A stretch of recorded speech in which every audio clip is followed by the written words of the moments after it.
All right, so this video is going to cover tables 3.9 to 3.11 of the basic English grammar. So to start off with, on 3.9, this one is going to be about the simple present tense, specifically yes-no questions. So we've talked before about yes-no questions, and we said that yes-no questions are the kind of questions that demand an answer of either yes or no. The other thing that we said about questions, when we compare them with statements, statements begin with the subject, but questions begin with a verb. So in a statement we have subject verb, in a question we have verb subject. Now in the past we've only talked about the verb to be. And when we make a question with the verb to be, we actually put the verb to be at the beginning of the sentence. But for other English verbs, we can't do that. What we have to do is we have to use a do, just like we used in negatives. So in the question for that we have here, does he exercise? We'll notice that we put does in front of he, and then exercise goes in the normal place after the subject. So we have does he exercise rather than exercise he, or am he exercise, sorry, is he exercise. So we're not using the verb to be in these questions. We're using either do or does.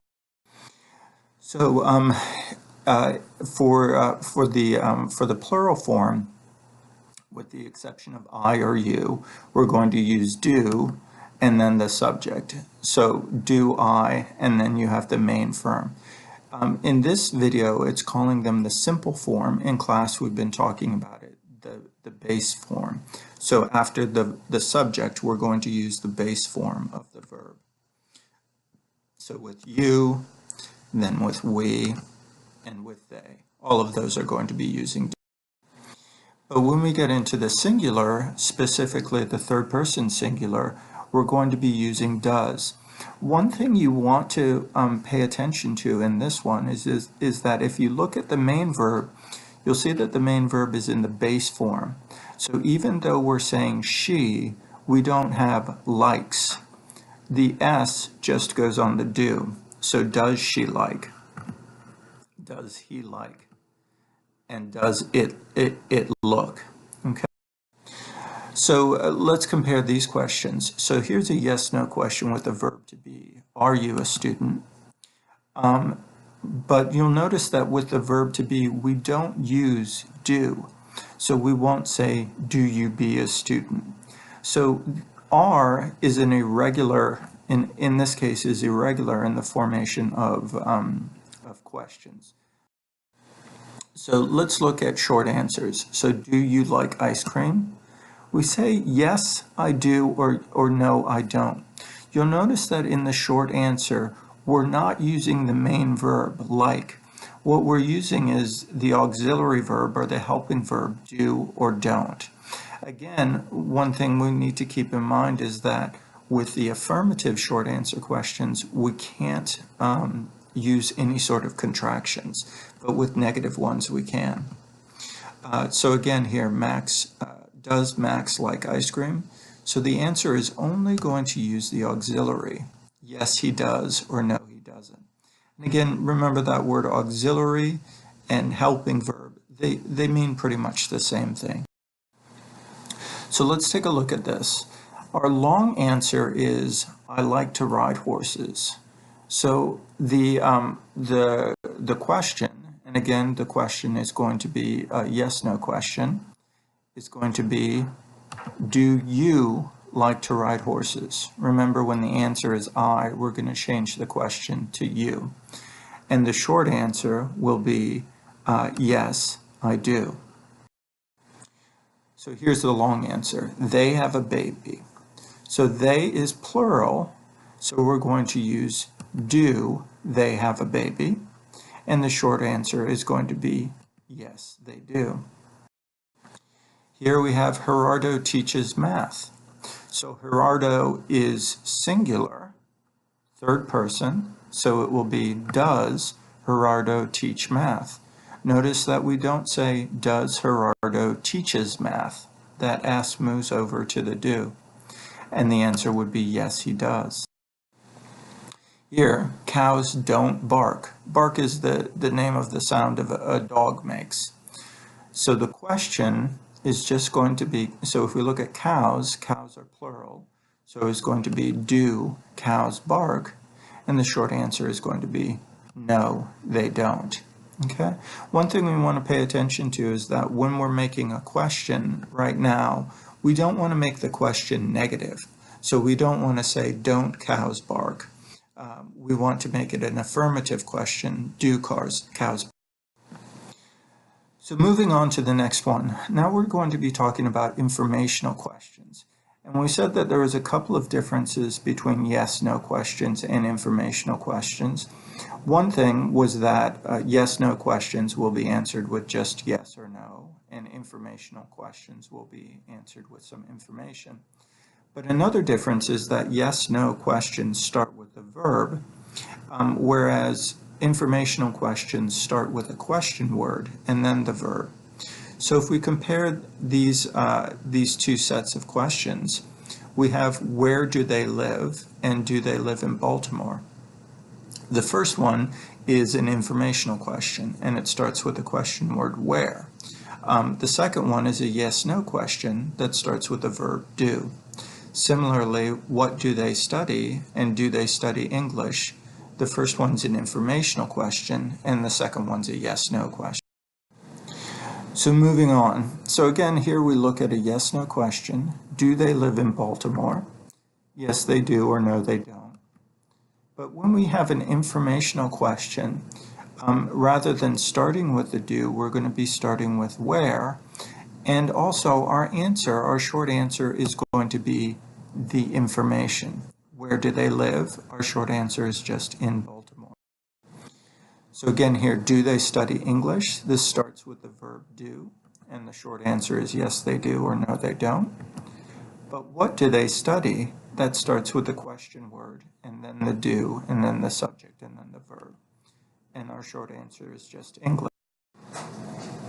So does Allison teach math? Yes, she does. No, she doesn't. What does she teach? Math. So again, we're starting here with the question word. So another example, does Alexei live in Moscow? Yes, he does. No, he doesn't. But where does he live? Again, we start with a question word. One thing that is really still important, though, that you want to pay attention to is that even though we're starting with a question word, we still put a verb in front of the subject. So it's where does he live, not where he lives or where he does live. We still need to have that verb in front of the question. And here our short answer is Moscow. So these words where will come first, and then after that we put the helping verb do or does, and then the subject, and then the main verb. Okay, so the construction, if you compare a yes-no question with an informational question, you'll see that really an informational question is really just adding a word to the beginning of the yes-no question.